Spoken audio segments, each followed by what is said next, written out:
Item ಯಾವುದೇ ಇರಲಿ try ಮಾಡಿ ಆಚಿ ಚಿಕನ್ ಮಸಾಲಾ. ಹಿಟ್ಲರ್ ಕಲ್ಯಾಣದಲ್ಲಿ ತುಂಬ ಒಳ್ಳೆ ಪಾತ್ರ ಕೊಟ್ಟಿದ್ದ, ನನಗೆ ತುಂಬ ಎಂಜಾಯ್ ಮಾಡ್ತಿದ್ದ ಅವನು.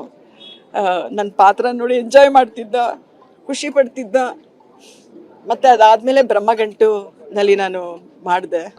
ರೀಸೆಂಟಾಗಿ ಅವನ ಹತ್ರ ಮಾತಾಡಿದ್ದು ಅಂದರೆ, ಫೋನ್ ಮಾಡಿದ್ದೆ, ಏನು ನಮ್ಮ ಸೆಟ್ಟಿಗೆ ಬರ್ತಾ ಇಲ್ಲ ನೀನು ಬ್ರಹ್ಮಗಂಟು ಸೆಟ್ಟಿಗೆ ದಿಲೀಪ ಅಂತ. ರೀ ನೀವೆಲ್ಲ ಮಾಡ್ಕೊಂಡು ಹೋಗ್ತೀರಾ ಬಿಡ್ರಿ, ಚೆನ್ನಾಗಿ ಬರ್ತಾ ಇದೆಯಲ್ಲ, ಇನ್ನೇನು ನಾನು ಬರಲಿ ಅಂತ. ಹೋಗಲಿ, ಯಾವುದೋ ಒಂದು ಡಿಫ್ರೆಂಟ್ ಕಾಸ್ಟ್ಯೂಮ್ ಎಲ್ಲ ಹಾಕ್ಸಿ ಒಂದು ಕ್ಯಾರೆಕ್ಟರ್ ಕೊಟ್ಟಿದ್ದಿಲ್ಲ, ಚೆನ್ನಾಗಿ ಮಾಡಿದ್ದೀನ, ಏನೂ ಹೇಳಲೇ ಇಲ್ಲ ಅಂದರೆ ನಿಮ್ಮ ಬಗ್ಗೆ ಹೇಳೋಕ್ಕಾಗುತ್ತೇನ್ರಿ ನಾನು?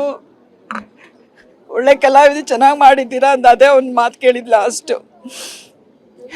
ತುಂಬ ನೋವಾಗ್ತಿದೆ ಸರ್, ತುಂಬ ನೋವಾಗ್ತಿದೆ. ದೇವ್ರು ಇಷ್ಟೊಂದು ನಿಷ್ಠೂರ ಆಗಬಾರ್ದು ಅನಿಸುತ್ತೆ. ದೇವ್ರ ಅವನ ಆತ್ಮಗೆ ಶಾಂತಿ ಸಿಗಲಿ. ಫಸ್ಟ್ ಆಫ್ ಆಲ್ ಅವರು ಹೆಂಡತಿ ಅವನ್ನ ಬಿಟ್ಟು ಒಂದು ನಿಮಿಷನೂ ಇರ್ತಿರ್ಲಿಲ್ಲ, ಜೊತೆಯಲ್ಲೇ ಇರೋರು, ಜೊತೆಯಲ್ಲೇ ಬರೋರು.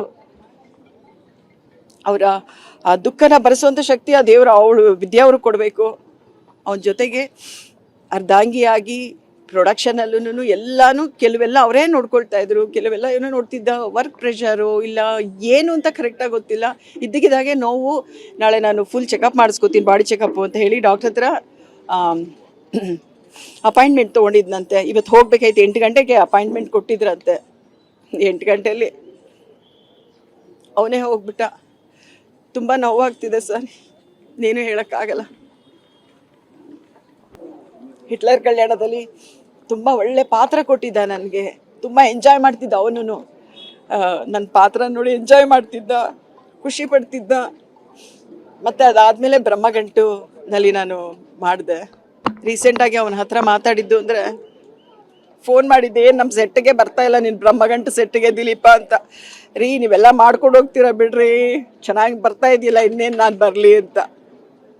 ಹೋಗಲಿ, ಯಾವುದೋ ಒಂದು ಡಿಫ್ರೆಂಟ್ ಕಾಸ್ಟ್ಯೂಮ್ ಎಲ್ಲ ಹಾಕ್ಸಿ ಒಂದು ಕ್ಯಾರೆಕ್ಟರ್ ಕೊಟ್ಟಿದ್ದಿಲ್ಲ, ಚೆನ್ನಾಗಿ ಮಾಡಿದ್ದೀನ, ಏನೂ ಹೇಳಲೇ ಇಲ್ಲ ಅಂದರೆ ನಿಮ್ಮ ಬಗ್ಗೆ ಹೇಳೋಕ್ಕಾಗುತ್ತೇನ್ರಿ ನಾನು? ಒಳ್ಳೆ ಕಲಾವಿದ, ಚೆನ್ನಾಗಿ ಮಾಡಿದ್ದೀರಾ ಅಂತ ಅದೇ ಒಂದು ಮಾತು ಕೇಳಿದ್ದು ಲಾಸ್ಟು. ತುಂಬ ನೋವಾಗ್ತಿದೆ ಸರ್, ತುಂಬ ನೋವಾಗ್ತಿದೆ. ದೇವ್ರು ಇಷ್ಟೊಂದು ನಿಷ್ಠೂರ ಆಗಬಾರ್ದು ಅನಿಸುತ್ತೆ. ದೇವ್ರ ಅವನ ಆತ್ಮಗೆ ಶಾಂತಿ ಸಿಗಲಿ. ಫಸ್ಟ್ ಆಫ್ ಆಲ್ ಅವರು ಹೆಂಡತಿ ಅವನ್ನ ಬಿಟ್ಟು ಒಂದು ನಿಮಿಷನೂ ಇರ್ತಿರ್ಲಿಲ್ಲ, ಜೊತೆಯಲ್ಲೇ ಇರೋರು, ಜೊತೆಯಲ್ಲೇ ಬರೋರು. ಅವರ ಆ ದುಃಖನ ಭರಿಸುವಂಥ ಶಕ್ತಿ ಆ ದೇವರು ವಿದ್ಯಾವರು ಕೊಡಬೇಕು. ಅವನ ಜೊತೆಗೆ ಅರ್ಧಾಂಗಿಯಾಗಿ ಪ್ರೊಡಕ್ಷನಲ್ಲೂ ಎಲ್ಲನೂ ಕೆಲವೆಲ್ಲ ಅವರೇ ನೋಡ್ಕೊಳ್ತಾ ಇದ್ರು, ಕೆಲವೆಲ್ಲ ಏನೋ ನೋಡ್ತಿದ್ದ. ವರ್ಕ್ ಪ್ರೆಷರು ಇಲ್ಲ ಏನು ಅಂತ ಕರೆಕ್ಟಾಗಿ ಗೊತ್ತಿಲ್ಲ. ಇದ್ದಕ್ಕಿದ್ದಾಗೆ ನೋವು. ನಾಳೆ ನಾನು ಫುಲ್ ಚೆಕಪ್ ಮಾಡಿಸ್ಕೋತೀನಿ, ಬಾಡಿ ಚೆಕಪ್ಪು ಅಂತ ಹೇಳಿ ಡಾಕ್ಟರ್ ಹತ್ರ